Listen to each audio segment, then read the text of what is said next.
um pouquinho mais cedo a live, até já bati um papozinho com o pessoal. E aí agora, vamos lá. Porto Alegre, Hubert. Vamos lá, Porto Vou me Alegre. apresentar aqui rapidinho, tá, Alexandre? E aí depois você se Fica à apresenta vontade. também, porque aí meus seguidores são notificados também, para quem não te conhece, para conhecer. Bom, pessoal, boa tarde. Deixa eu me ajeitar aqui. Para quem não me conhece, eu sou Matheus Leone, sou engenheiro civil, tenho mestrado em estruturas de construção civil e sou sócio e diretor técnico da Tempori Engenharia e Consultoria, que é uma empresa que trabalha no mercado aqui de Brasília, Distrito Federal, com enfoque aí na área da engenharia diagnóstica, principalmente, tá? O nosso ramo de trabalho. Temos outros serviços que a gente presta aqui também, mas nosso enfoque principal é a engenharia diagnóstica. E hoje a gente está aqui para falar um pouquinho com vocês sobre a importância da tecnologia nessa área que tem um campo de atuação fantástico. Tá? Então, resumindo, hoje é isso aqui. Tem muita gente de vários lugares aqui, eu tô vendo, o pessoal tá mandando. Deixa eu ler aqui rapidinho.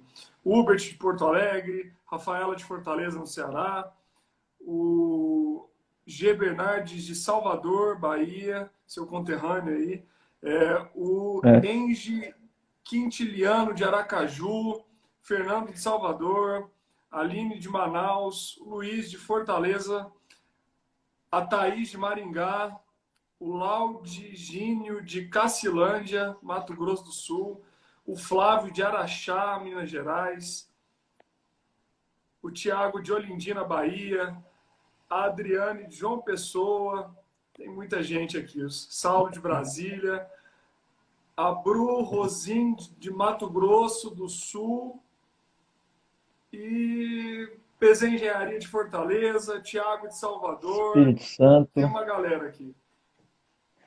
Se Beleza. apresenta você aí também.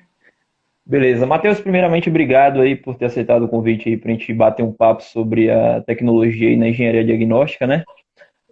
Para quem não me conhece, meu nome é Alexandre, eu sou engenheiro civil. Hoje, atualmente, eu sou sócio-diretor da Reserva Construtora, empresa aqui que trabalha em Salvador com a parte de reabilitação de fachadas, e sócio-diretor também aqui do escritório CBC. Nosso escritório aqui, hoje, a gente atua na área aí de laudos técnicos, inspeções prediais, a parte de perícia também, e fiscalização de obras. Então, hoje o nosso papo aqui vai ser para falar um pouquinho aí sobre a engenharia diagnóstica, né?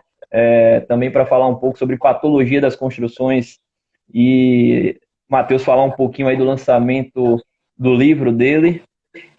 E final da live, Matheus, eu até estou programando aqui para depois que acabar a live eu vou voltar com meu sócio para a gente fazer o sorteio, pode ser? Pode ser, pode ser. Pronto. Então, vamos nessa? Vamos começar a falar um pouquinho? Vamos lá. Bom, uh, vamos começar aqui rapidinho, só com uma definição que eu gosto sempre de trazer, né? Que ainda existe muita confusão até no meio técnico. Um abraço aí para o Daniel, meu amigo lá de Teresina. Abração, Daniel, da DB DB Inspeções, Inspeções, né? DB Inspeções. nosso companheiro aí de área de trabalho também.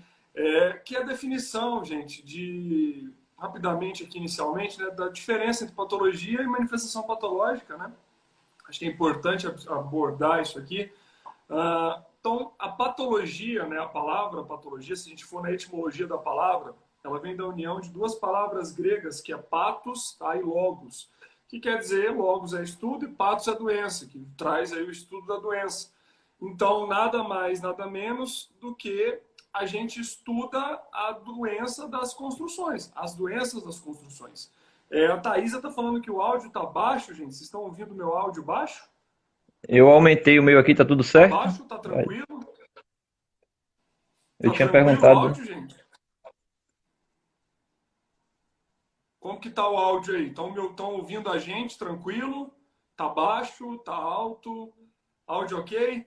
Thaisa, talvez seja o seu celular que tá com o volume baixo aí. Dá uma olhadinha.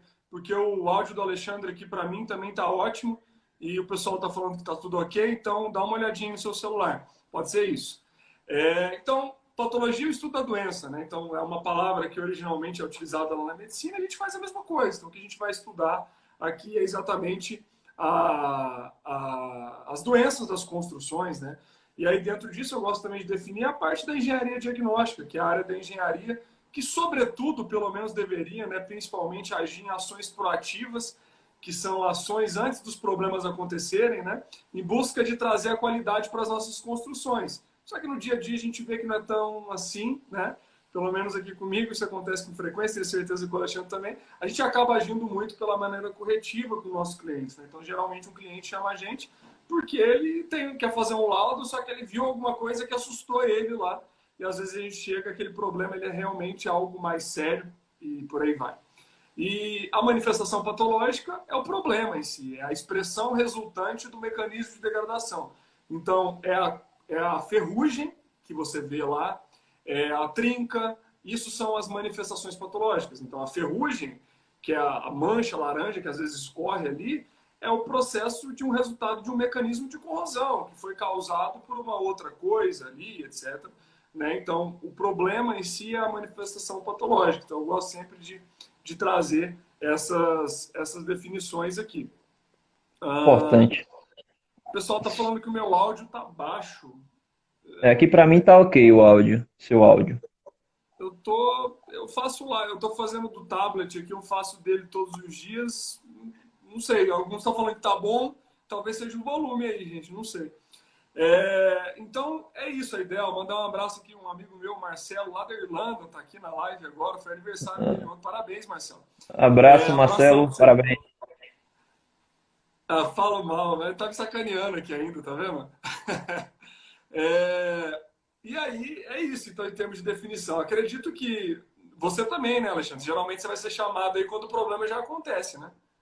Sim, perfeito. Isso seria até um gancho que eu pegaria desse primeiro conceito que você falou aí, o porquê as edificações apresentam tantos problemas. Você já puxou um gancho aí que foi a questão da manutenção, né? A manutenção preventiva. Mas quais são os outros motivos aí com que as edificações hoje estão apresentando mais problemas patológicos aí?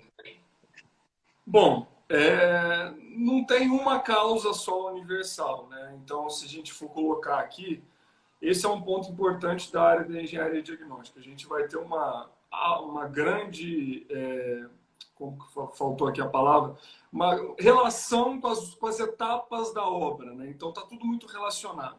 Então, eu tenho problemas que vêm de projeto, tá? Eu tenho problemas que vêm de execução, né? E eu tenho problemas que vêm de manutenção, né? Na verdade, pela inexistência dessa manutenção, que é a responsabilidade do usuário, né? Então, a gente tem diferentes responsáveis aqui nesse processo e todas essas etapas, elas têm parcela de culpa, né, dentro da maioria dos problemas que acontecem. Então, assim, se a gente for pegar até dados de estudo sobre isso, dados um pouco mais antigos trazem que os maiores problemas vêm de projeto e execução, né? Assim como é hoje isso ainda. Só que hoje a gente tem uma elevação muito grande de problemas pela falta ou ausência de manutenção. Tá? Então, eu colocaria que nos últimos anos a gente teve um crescimento muito grande pela falta de manutenção por parte do usuário também com relação a dados mais antigos, né? Então, isso é uma realidade. Isso, infelizmente, os usuários hoje, as pessoas acabam que estão se conscientizando, infelizmente, por mal, de que tem que fazer Formal, manutenção. perfeito. Porque tem visto que problema, eu não vou falar acidentes, porque acidente é aquilo que a gente não espera que aconteça. Então, não é acidente, né? Elas têm visto através desses problemas que a gente vê por aí de colapsos que precisa fazer alguma coisa e muita gente tem feito por conta disso, né? Então, a nossa demanda por laudos ela aumentou depois desses problemas que aconteceram nos últimos anos, tá? Isso aconteceu, mas o brasileiro ele tem uma memória um pouco fraca, né? E parece que depois ele começa a esquecer de que essas coisas já aconteceram e podem acontecer mais, né? Então, isso é um ponto. Aqui em Salvador é o mesmo problema. Aqui é na base do medo, né? Cai um prédio, todo mundo quer fazer recuperação estrutural, todo mundo quer fazer laudo, todo mundo quer reformar. Então passa basicamente por Exatamente. isso. Ô, Matheus, mas aí em Brasília existe uma recorrência, assim, manifestações patológicas que você mais tem visto assim, acontecer? Há uma recorrência de problemas assim que você é mais chamado para uma determinada manifestação? Ou varia muito isso aí? Ó, Brasília, em específico, tem muito problema de desplacamento de revestimento. Por quê? Aqui em Brasília a gente tem uma particularidade bem diferente de outros lugares do Brasil e até por isso os empreendimentos mais novos têm uma série de cuidados que os antigos não tinham. Por que a gente tem muito descolamento e desplacamento? Inclusive, eu fiz uma postagem hoje explicando a diferença entre descolamento e desplacamento. As pessoas usam a mesma terminologia, mas não, é diferente. Então, descolamento é quando a cerâmica descolou, mas ela ainda não caiu. Ela está ali, às vezes, parada. Né? E muitas das vezes a gente consegue saber que ela descolou só passando um martelinho e fazendo um ensaio de percussão. Só que ela desplaca quando ela cai. Né? Então, caiu, desplacou, ou destacou, né? Que é destacamento ou desplacamento. Brasília, a gente tem uma particularidade bem forte, que é o seguinte, principalmente aqui no período do meio do ano, nosso inverno no Brasil, né? Que é ali, principalmente o pico é em junho, né? Mais ou menos, a gente tem temperaturas mais baixas durante a madrugada e temperaturas mais altas durante o dia. Então, se eu pegar aqui a média de temperatura nessa época do ano, durante o dia chega a fazer 30 graus, tá? E durante a noite vai chegar lá seus 18, 17, que é frio para o Brasil, né? Só que aí que tá. Durante o dia, quando a temperatura chega a 30 graus, um pouco mais do que isso, os revestimentos, principalmente os mais escuros, eles podem chegar a temperatura que ficam na ordem de 55, 60 graus Celsius, tá? A superfície do revestimento. Né? Quanto mais escuro, mais quente vai ficar ainda. E durante a madrugada, nesse mesmo dia, quando a temperatura do ar chega a 17, 18, o revestimento ele vai ficar em 12, 13, 10. Então ele sempre fica mais baixo do que o ar ou mais alto do que o ar. Então quando está mais quente fica mais alto, quando está mais frio fica mais frio do que o ar. E aí a gente está falando no mesmo dia de um gradiente diário, um ΔT aqui, de cerca de 45, 50 graus Celsius, que chega a depender da cor do revestimento. Então você imagina, todos os dias, esquenta, esfria, esquenta, esfria, esquenta, esfria. E a gente tem esse gradiente muito forte aqui, que é diferente de outros lugares. Então você pegar Salvador. Salvador é sempre quente, né? João Pessoa é sempre quente. É diferente ser sempre quente do que ser quente e frio no mesmo dia. E aqui acontece isso. E aí, por acontecer isso aqui, a gente não pode brincar. Então, a 13755, que é a nossa norma de projeto de revestimento de fachada e revestimento cerâmico, né, que fala de projeto, recebimento, aceitação, execução, ela traz o passo a passo, digamos assim, do nosso revestimento, ela tem que ser levado muito a sério aqui. Então, o espaçamento das juntas de movimentação, então a gente olha aqui, eu moro num lugar em Brasília hoje que só tem prédio, né? Brasília é tudo muito setorizado. Eu moro em Águas Claras, só tem prédio. Então, você olha os prédios aqui, é normal. A gente vê a junta de 3 em 3 metros, a horizontal, e a vertical de 6 em 6 metros, como é para ser. Por quê? Aqui o buraco é mais embaixo. Aqui o negócio, aqui é onde o filho chora e a mãe não vê se não tomar cuidado. Porque a amplitude térmica é muito grande. Então, a gente tem muito problema relacionado a descolamento e desplacamento aqui por causa disso. Principalmente, né? Mas aí tem, claro, tem outros. Infiltração é um problema que, de maneira geral, no Brasil é um grande problema. Então, por exemplo, agora aqui a gente ainda está em época chuvosa. Em época chuvosa a gente recebe muito chamado por conta de infiltração. Muito chamado, muito chamado. Aí depois seca, a pessoa esquece que ela tem infiltração lá, depois ela chama de novo. Isso aí é muito recorrente. Eu fiz essa primeira pergunta relacionada a isso, porque o engenheiro ele precisa estar preparado, o engenheiro diagnóstico. Então, diante disso, eu queria te perguntar o seguinte: qual o cenário hoje aqui para um engenheiro diagnóstico e qual o papel dele, o engenheiro diagnóstico, hoje aí com essas manifestações patológicas que cada dia aumenta, as manutenções preventivas que não são feitas? O que é que você vê aí como cenário daqui para frente? O papel do engenheiro diagnóstico é fundamental, né? Só que aí que está. Existem poucas pessoas atuantes hoje nesse mercado, não tem muitas, e eu diria que poucas ainda dentro dessas poucas que são bons engenheiros diagnósticos, tá? Porque é uma área, eu sempre falo, não minto para ninguém, é uma área que não é fácil de atuar, né? Mas é totalmente possível. Tá? Só que a pessoa ela deve buscar um estudo a mais para atuar nessa área. Então, eu não sou mentiroso em dizer que você sai de uma graduação pronto para atuar com engenharia diagnóstica. Não sai, não sai. Tá? Isso aí, quem te disser isso é mentiroso. Não acredite em balela. Então, por quê? A gente não recebe na nossa formação básica de engenharia, seja de arquitetura, uma formação para atuar nessa área. Quando muito, pouquíssimas são as faculdades que vão ter uma disciplina específica de patologia na formação básica. E geralmente essas disciplinas são optativas ainda, né?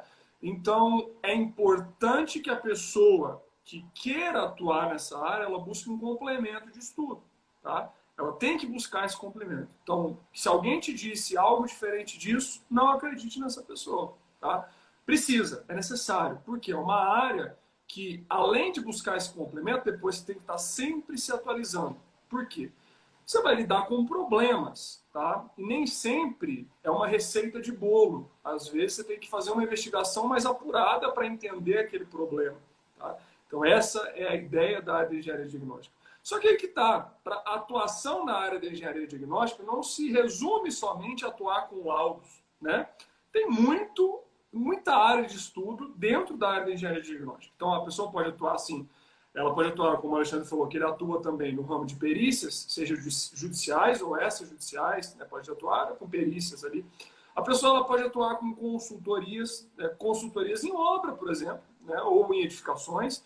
Dentro de consultoria também entraria uma parte muito legal, que é a parte da gestão da manutenção, atuar ajudando condomínios a fazer a gestão de manutenção, ou seja, você cobrar um valor de recorrência do condomínio para você falar para ele quais são as manutenções que ele tem que fazer, né? Inclusive, eu vou mandar um abraço aqui para o meu amigo agora, o Leonardo, da Gerencial Engenharia, que atua muito no mercado condominial também, nessa parte de engenharia diagnóstica, e também para o meu amigo Ronaldo, que está assistindo, que executa muitas obras aqui em Brasília, também muitas obras aí para a área condominial. Então é isso. Então, assim, tem consultoria nessa área, tem projetos, você pode atuar também com projeto, tem a parte de correção do problema, então você pode atuar com engenharia diagnóstica, você é a pessoa que executa a obra. Então, você pode executar a obra também para corrigir os problemas, e tem N possibilidades aqui dentro disso. Eu já fiz várias postagens, inclusive, sobre possíveis atuações na área da engenharia diagnóstica, tá? Então, é uma área que tem muito campo. É o que você falou aí do conhecimento, né? Que não adianta a gente querer mudar a mentalidade da manutenção preventiva se você não tem um conhecimento para fazer a cabeça do seu cliente mudar. Então não adianta ter o trabalho se você não tem profissionais qualificados para tentar mudar essa mentalidade e saber vender o trabalho de engenharia diagnóstica, né? Exato, a gente tem que buscar conhecimento, independente de ser área de engenharia diagnóstica ou não. Tá? Perfeito. E, por exemplo, é recorrente quando eu vou dar aula na pós e tal, ou até, enfim, aulas que eu ministro. Eu sempre vou dar um exemplo aqui. Se a pessoa trabalha com reforma, aí eu chego lá na aula e pergunto: quem é que trabalha com reforma? Aí o pessoal levanta a mão. Aí eu pergunto: qual que é a norma de reforma mesmo? Aí fica aquele som, aquele silêncio. Cri, cri. Ninguém fala nada. Então, assim, qual que é a norma? Tem que estar na cabeça. Norma de reforma, 16280, né? Então, assim como a gente, poxa, se eu vou trabalho no mercado condominial, ok, vou trabalhar muito com manutenções. Qual que é a norma de manutenção? Tem que estar na cabeça. Tem que estar na cabeça que a 5674 é a norma da gestão da manutenção, que traz os prazos.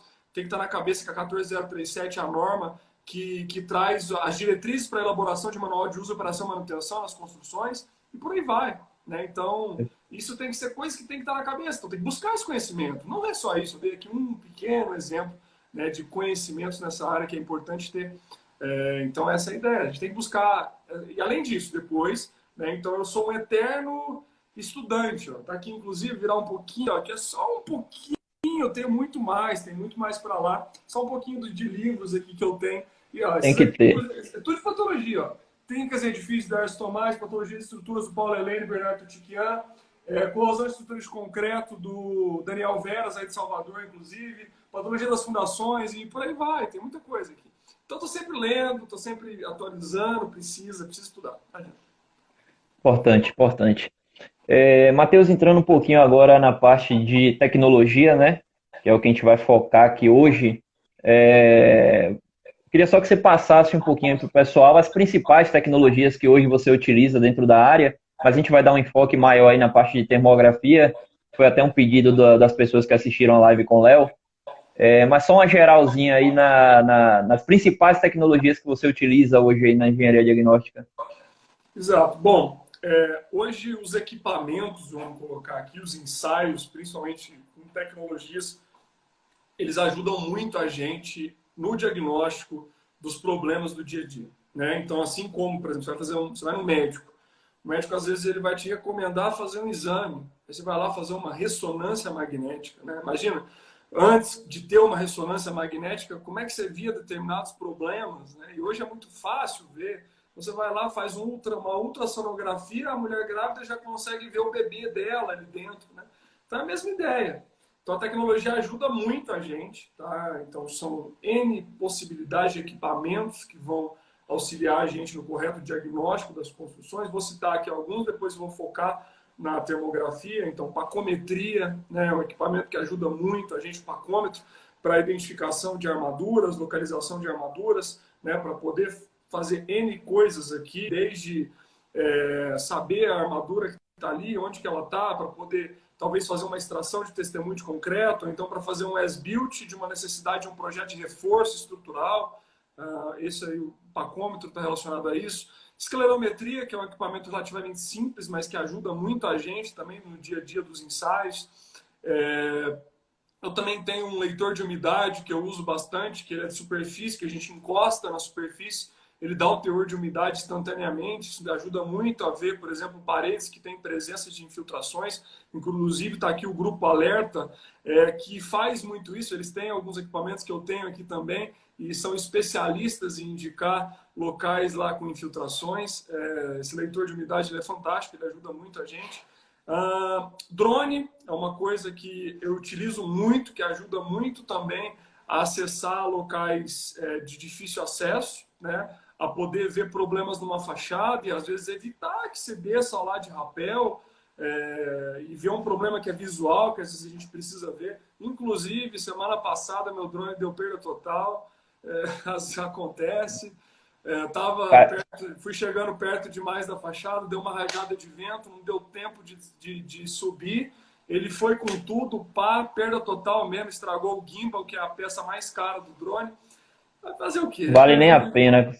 Agora eu chorei, eu fiquei um dia depressivo, mas já foi. Não gosto nem de lembrar, não vou nem mostrar. Eu nem coloquei, não consegui nem postar no Instagram que ele quebrou, mas ele quebrou. Mas enfim, tem que arrumar outro porque o serviço pede e precisa. Tem vários, tá? Tem vários equipamentos aqui que ajudam a gente no nosso dia a dia. Mas focando um pouco agora na termografia, né, que é um ensaio que a gente utiliza muito aqui.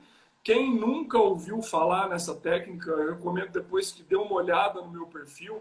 Tem muita postagem sobre termografia, é um dos assuntos que eu mais abordo, porque as pessoas também, é um dos assuntos que as pessoas mais pedem, né? Então a termografia é uma técnica que você tem ali uma câmera, né? E essa câmera você consegue tirar fotos que captam a radiação infravermelha emitida por um corpo, por um objeto. Só que a câmera ela tem um algoritmo, ela tem um sistema interno que é capaz de converter a radiação infravermelha emitida em temperatura. E aí você vai ter o que a gente chama de um termograma, que é uma imagem térmica. E através dessa imagem térmica, você consegue, por exemplo, ver um descolamento que já está acontecendo e com o olho nu você não via. Então você está ali numa fachada, às vezes está a cerâmica ali, se você passar o martelinho, ela vai estar fofa, ela vai estar com som cavo, só que se você olhar, você não sabe que tem ele ali. E a gente colocando a termografia, você consegue ver pela câmera, né? Então isso é uma coisa que não tem, poxa, ajuda demais, né? Com a termografia também a gente consegue ver infiltrações, ver o grau de abertura de uma infiltração, por exemplo, porque às vezes a gente vê um pinguinho ali, só que a gente não vê, às vezes, que a infiltração está se estendendo de uma maneira significativa. A termografia ajuda a gente a ver isso também. Então tem uma série de aplicações. Eu consigo ver a estrutura de um prédio, tirando foto de uma fachada, eu vejo toda a estrutura, as vigas e os pilares lá, dá para ver, né, também. Só que aí que tá, né, sempre surge essa pergunta, vai surgir aqui, hoje até já surgiu, não vi ainda, de perguntas sobre equipamento. Né? Então as pessoas perguntam muito sobre equipamento. Só que eu falei isso até, gravei isso essa semana, 2 dias no meu grupo do Telegram. Inclusive, recomendo que vocês olhem o meu Telegram, que eu posto todo dia conteúdo exclusivo só lá no Telegram. Então, o que eu posto no Telegram, eu não posto nas redes sociais. Então, são conteúdos exclusivos. Gravei um áudio lá para o Telegram exatamente sobre isso. O pessoal estava perguntando, Matheus, qual é o equipamento que eu compro? Aí eu parei e gravei um áudio. Falei, peraí, gente, vamos lá. Antes de pensar em qual equipamento você vai comprar, porque as pessoas me perguntam, Matheus, o que eu compro? Qual vai me ajudar? Eu literalmente, sabe qual a resposta eu dou? Não é de maldade. Eu falo, não sei. Porque eu não sei a demanda da pessoa. E a gente tem diferentes tipos de câmeras termográficas. Tem câmera termográfica, as mais baratas aí vão custar na faixa de 2.000 e poucos reais. Você tem câmera que passa de 100 mil reais. Tá? Você tem câmera de 10 mil, 15 mil, 30 mil, 40 mil. Tem câmera acima de 100 mil. Né? O tipo da câmera vai depender muito da demanda da pessoa. Só que aí que tá. Antes de comprar uma câmera, eu recomendo que a pessoa estude a técnica. Então, não compre uma câmera sem antes entender o que aquilo faz.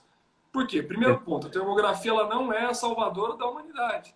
Você tem que entender as limitações. Ela tem limitações.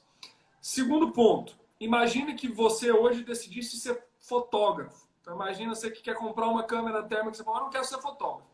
Aí você vai lá e vai comprar uma Canon, uma Nikon da vida, beleza. Você chega lá na loja e fala, eu quero a melhor câmera que você tem aqui. Você sai tirando fotos. Se você não estudar fotografia, você não vai conseguir tirar as melhores fotos daquela câmera. Se você não estudar técnica, se você não estudar lá como é que você mexe no ISO, no brilho, enfim, nem entendo sobre fotografia, você não vai conseguir tirar as melhores imagens. Tá? Então, o que ajuda um fotógrafo a ser um fotógrafo não é só o equipamento que ele tem, o equipamento é fundamental. Só que o que ajuda um fotógrafo a ser um bom fotógrafo é o conhecimento das técnicas de fotografia que ele tem. Então, eu gosto muito de fazer essa analogia com a termografia. Né? Não é que você tem que saber a fundo técnicas de fotografia em si, né? A Mas você leitura, né? precisa. Exatamente, você precisa saber interpretar os dados que estão ali. Você precisa entender, por exemplo, que não é qualquer hora do dia que você vai tirar a foto que você vai ver o problema. Não é.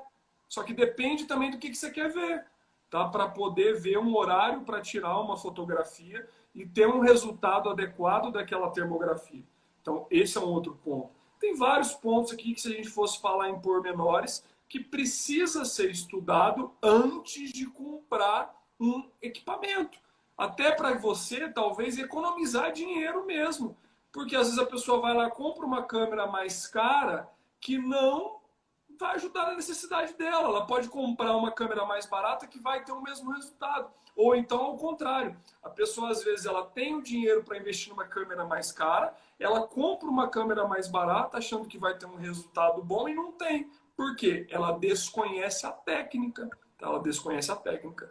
Então, tem várias coisas, várias especificidades que até não dá tanto tempo de abordar aqui. Nem no meu dia a dia do meu perfil dá tempo de abordar isso tudo.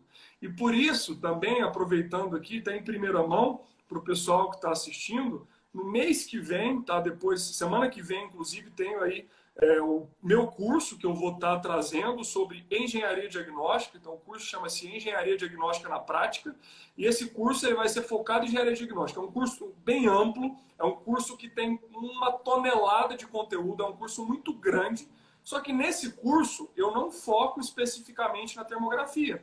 Eu mostro ela lá, ela é uma ferramenta que eu utilizo para diagnóstico, eu vou mostrar no curso como que eu utilizo ela.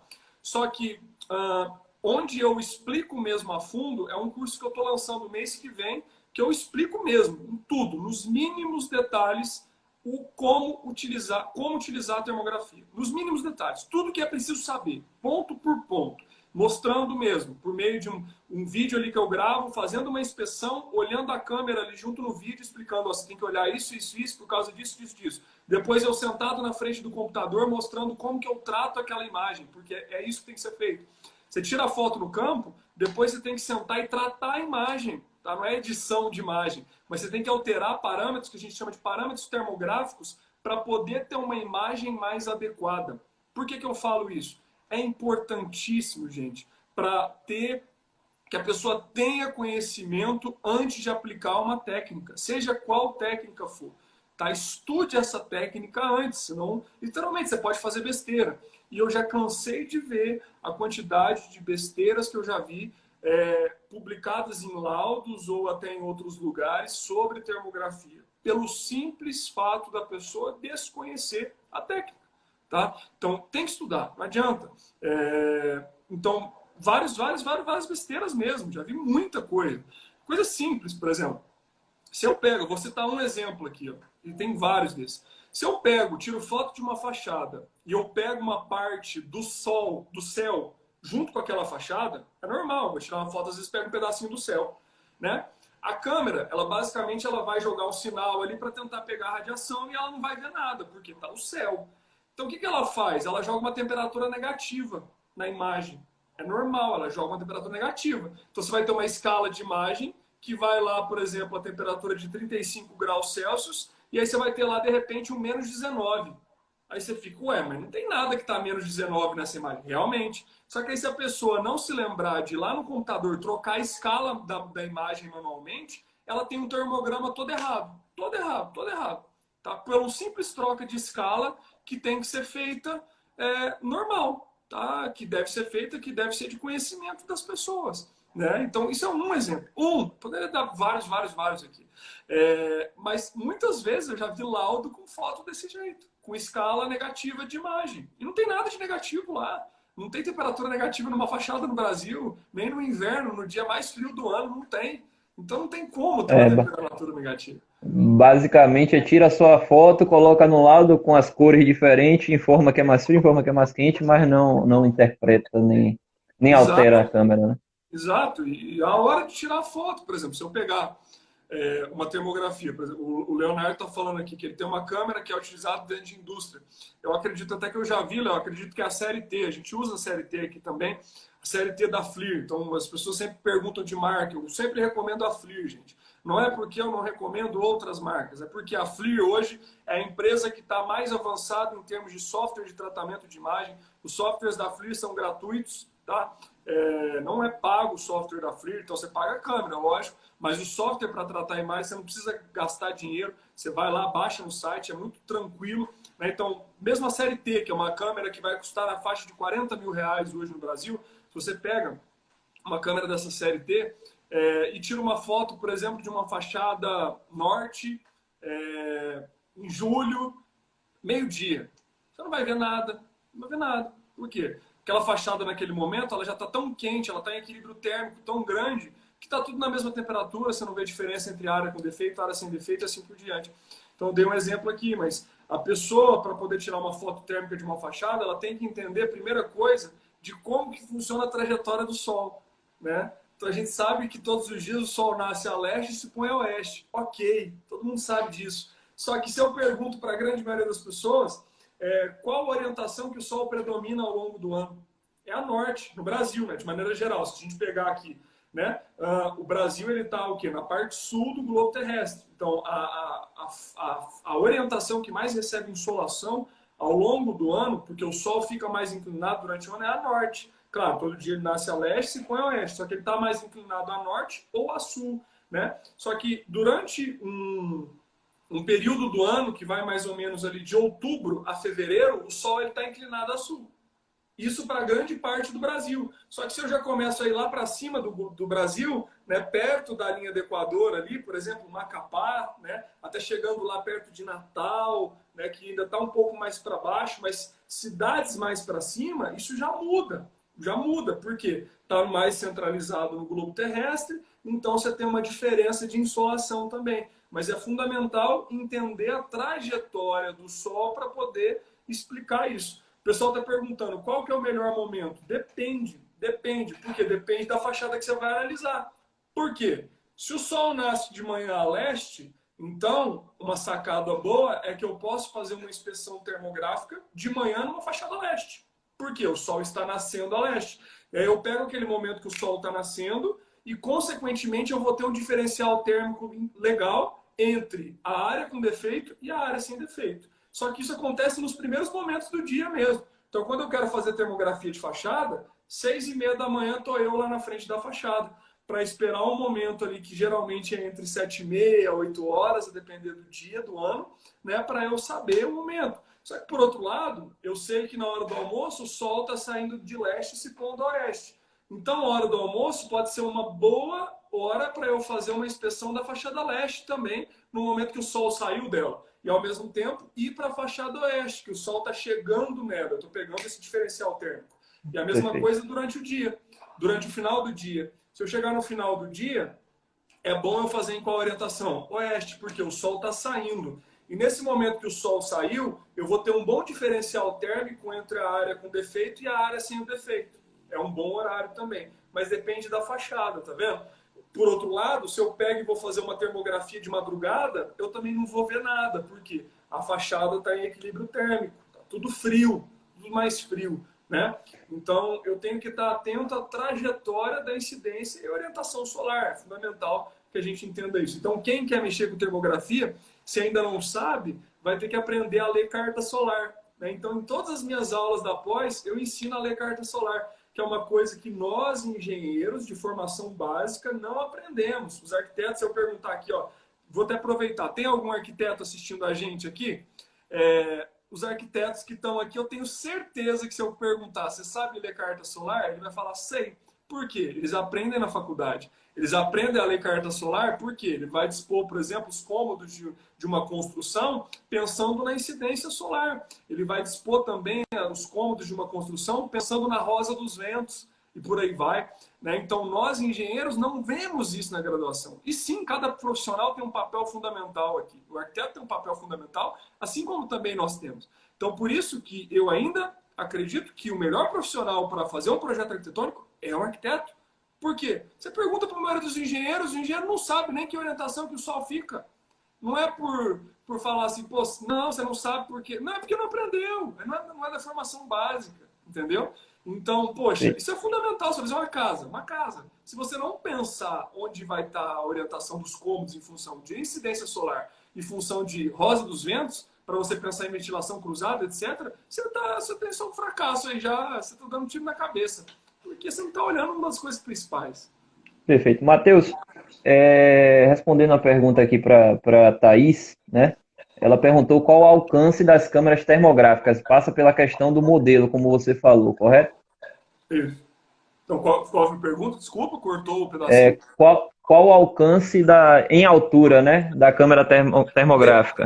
Depende. Tá, eu vou dar uma dica aqui para quem quer saber isso. Não é alcance em altura, é alcance em distância, tá? Procura um parâmetro das câmeras que chama IFOV, que é uma sigla que vem do inglês, mas em português quer dizer campo de visão instantâneo. O IFOV da câmera é um cálculozinho que você faz lá, que é tranquilo, você consegue achar isso na internet, que você vai conseguir fazer uma correlação da abertura de lente dela com o pixel da imagem. Então, cada câmera tem uma resolução, então vai depender do número de pixels que ela tem. E aí, com isso, você vai conseguir relacionar qual o tamanho do alvo que você consegue ver a uma determinada distância. Então, isso vai depender de cada equipamento. Obviamente, quanto mais caro o equipamento, menor é o tamanho das coisas que você consegue ver a uma distância maior, né? Quanto mais caro. Então, significa dizer que o IFOV, nesse sentido, é melhor desses equipamentos. Então, isso tem que ser olhado, vai depender muito, né? Então, mas digamos assim, se você pegar câmeras hoje que ficam na faixa de 10 a 15 mil reais, você consegue tirar boas fotos com elas em distâncias de cerca de 10 metros, mais ou menos, para ver problema de fachada, etc. Interno também.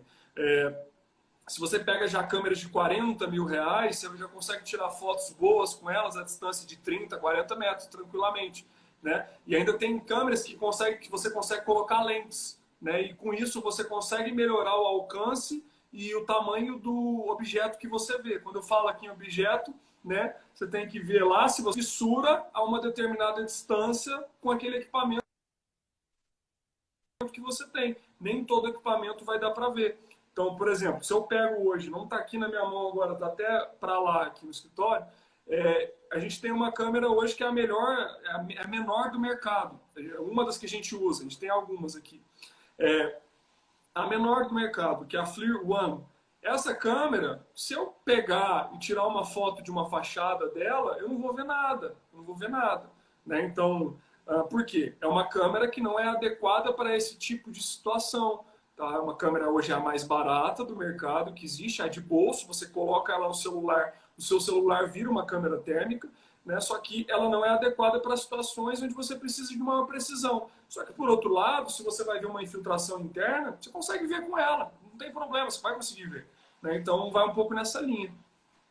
Matheus, completando a pergunta dela, ela perguntou aqui se uma inspeção com a câmera termográfica você consegue suprimir e tirar a questão do mapeamento, de você ter que colocar um profissional lá e ter esses custos. Só com a termografia você conseguiria mapear esses pontos que Não, estariam com problema?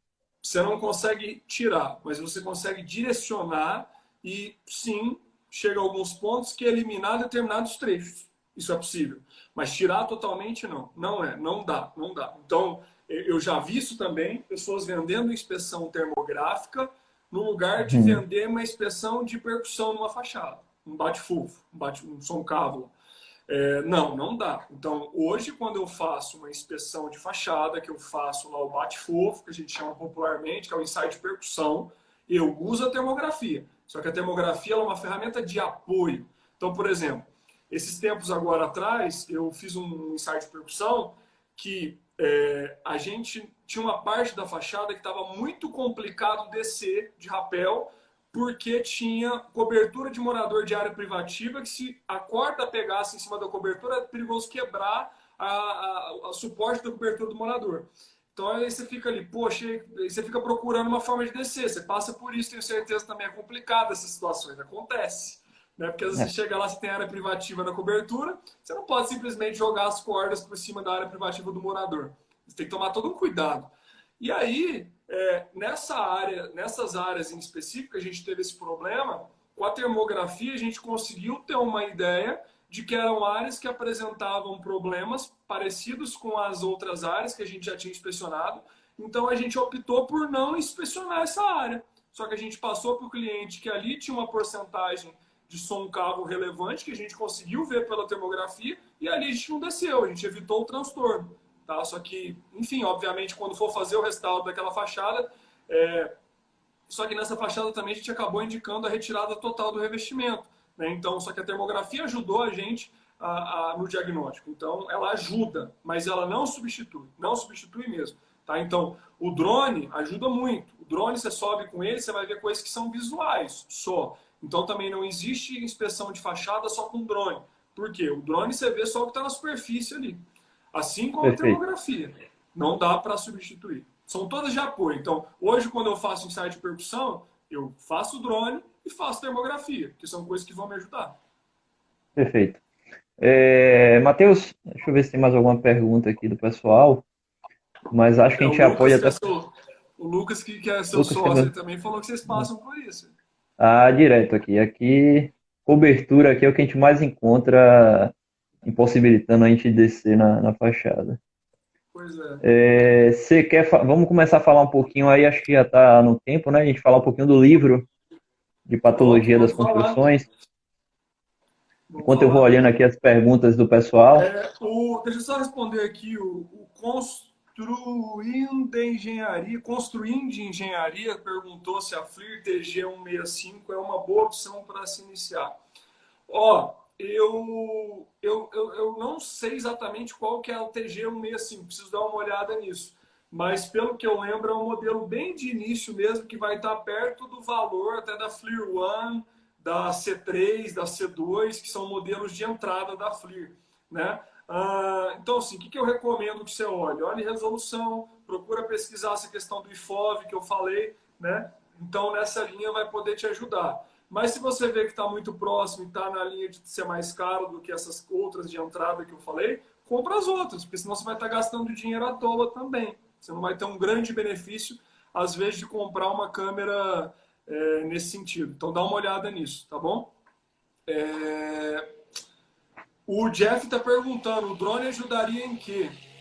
Jeff, pra caramba, ajuda em que sentido? Por exemplo, quando o trabalhador ele desce na fachada, ele marca as áreas que tem som cavo, as áreas que tem trincas e tudo mais. Só que depois, você passando o drone, porque eu não desço de rapel, eu não vou descer de rapel para olhar.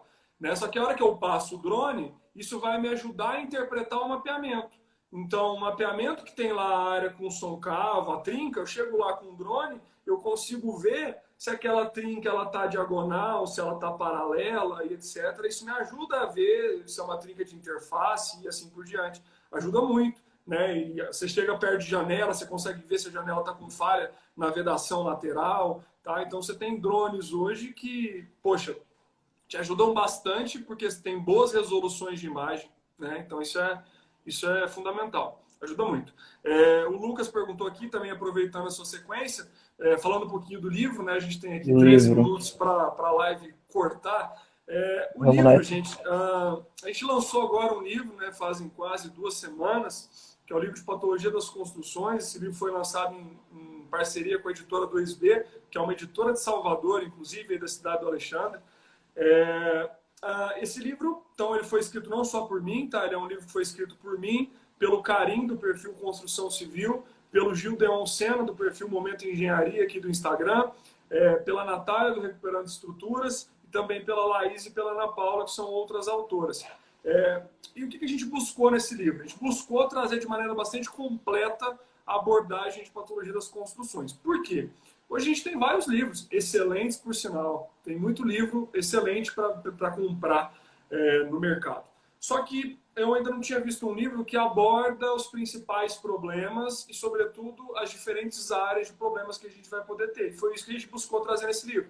Então, ele é um livro que tem uma parte introdutória, que vai trazer todos os conceitos principais, vida útil, desempenho, durabilidade, o que é uma inspeção, enfim, os termos importantes, normas importantes, né? E aí depois a gente separa aí pelos principais sistemas construtivos que a gente tem. Então, a gente vai ter patologia de fundações, patologia de estruturas, patologia de vedações, patologia de revestimentos, patologia de cobertura e impermeabilização e sistema e técnicas de inspeção e diagnóstico. Tá? Então, é um livro que tem 7 capítulos, ele é bem completo, ele tem 256 páginas, ficou até relativamente grande e é uma obra que a gente demorou quase 2 anos para que ela ficasse pronta. Então, não foi uma tarefa fácil escrever um Quase livro. uma pós-graduação aí no livro. Exatamente. Então, assim, claro, né? Porque a gente ia escrevendo no nosso dia a dia. Então, Matheus, eu escrevi esse livro todos de madrugada.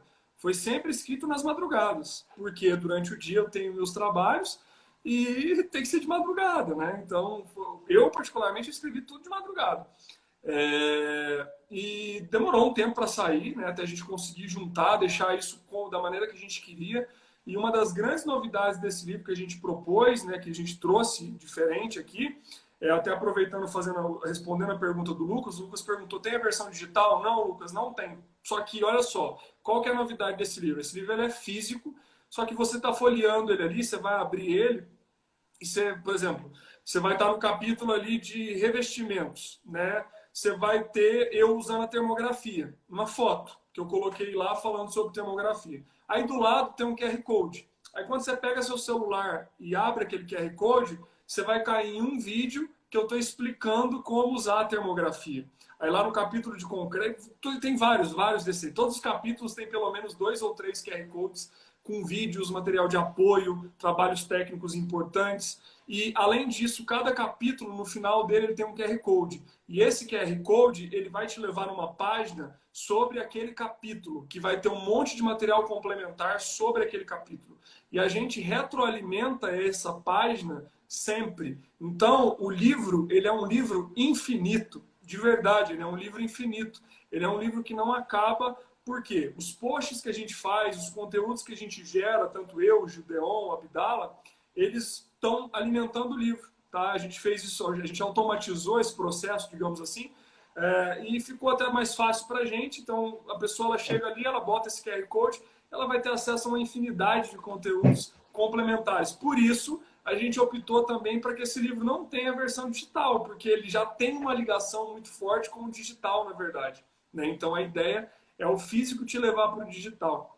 Tá? Ô, E, Matheus, inclusive, lembrando, né, daqui a pouco, o Alexandre, o pessoal aqui do escritório sorteio. CDC, vai sortear o livro. Vai sortear o livro para quem comentou e fez o passo a passo lá na postagem que a gente avisou nos últimos dias. Perfeito. O Urbanos aqui da página Urbanos Brasil, né? Perguntou aqui se o livro já está sendo enviado para todo o Brasil já. Já está sendo enviado, tá? Então o pessoal está perguntando onde comprar.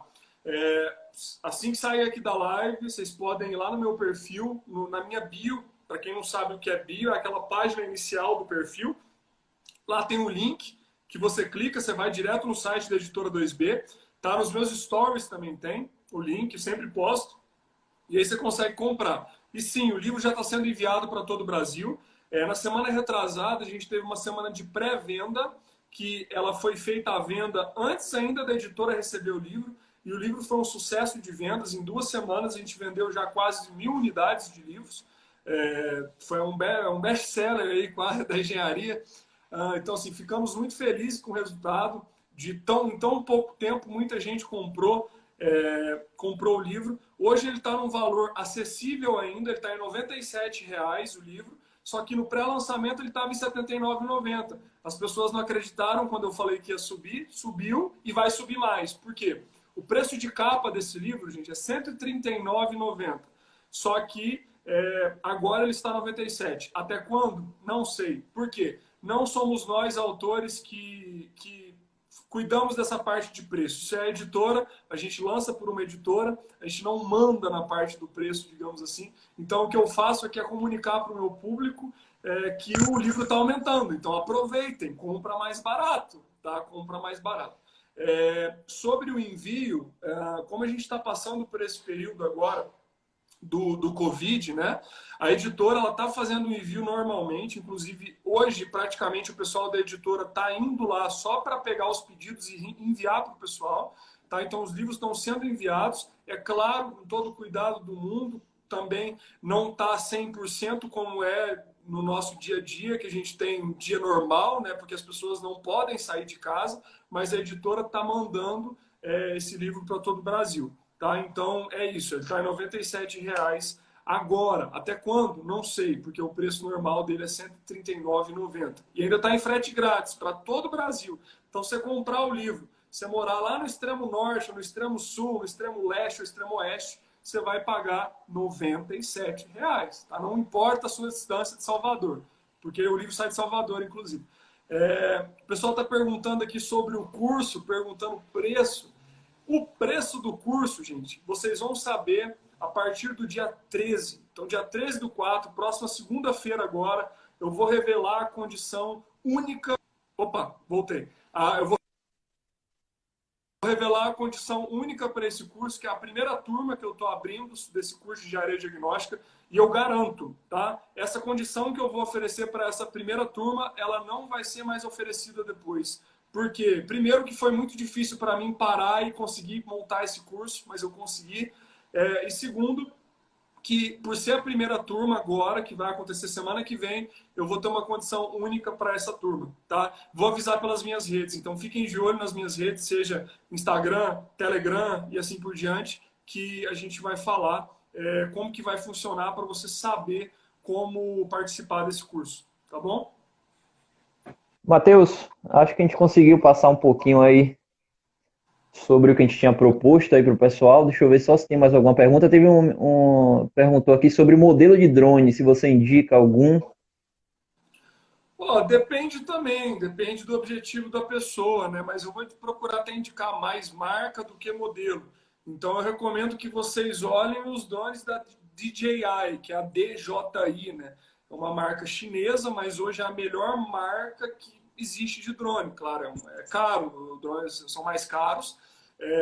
O drone, tanto o drone quanto a termografia, a grande parte negativa, digamos, dessas duas técnicas é que são tecnologias ainda um pouco caras, né? Então, você tem drones, por exemplo, da DJI, hoje um drone que consegue atender o que as pessoas precisam, vai ter uma resolução boa, um preço um pouco mais reduzido em mercado. Dê uma olhada nos Mavics, tá? Aí você tem o Mavic Mini, Mavic Pro e por aí vai, dê uma olhada na